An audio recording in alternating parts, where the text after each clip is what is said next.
একটা ছোট্ট গ্রাম। এই গ্রামের মাঝেই বাস করত এক রাখাল ছেলে, নাম তার রাখাল। রাখাল সব সময় মজা করতে ভালো লাগত। রাখালের বাবার ৮টি গরু আছে। রাখালের বাবা ছিলেন গরু পালক। গরুর দুধ বেচেই চলত তাদের সংসার।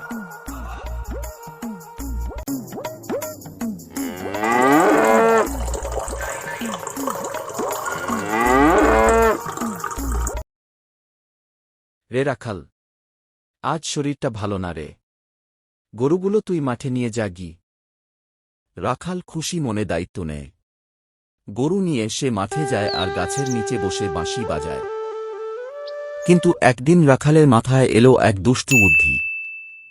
সে ভাবত, বাঘ বাঘ বলে গ্রামের লোকজনকে ভয় দেখাব।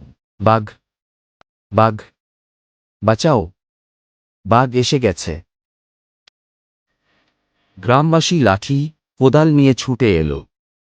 তার মজা করাটা এমন ছিল যে গ্রামবাসী সবাই খুব বিরক্ত হল। কিন্তু কোথাও বাঘ নেই।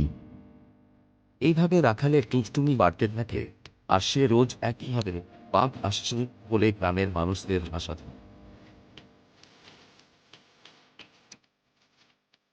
পরদিন আবারও রাখাল চিৎকার করে, বাঘ এসেছে, বাঁচাও।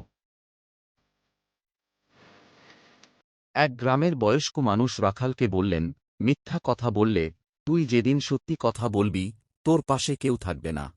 কয়েকদিন পর সত্যিই মাঠে চলে এলো এক বিশাল বাঘ।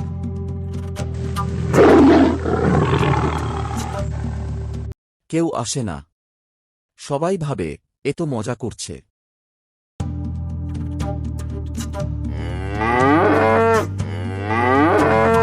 বাঁচাও, সত্যি বলছি, এবার সত্যি বাঘ এসেছে।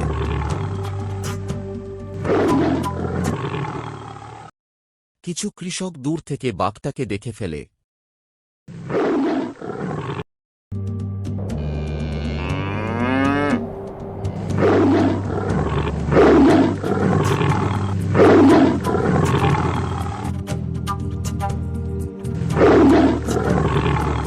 সেই ঘটনার পর রাখাল আর কখনো মিথ্যে বলেনি। সে বুঝে গিয়েছিল, মিথ্যা বললে বিপদের সময় কেউ পাশে থাকে না।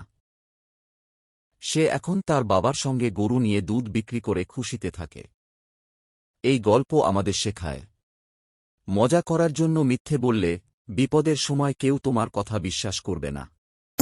সত্য থাকলে সবাই তোমার পাশে দাঁড়ায়।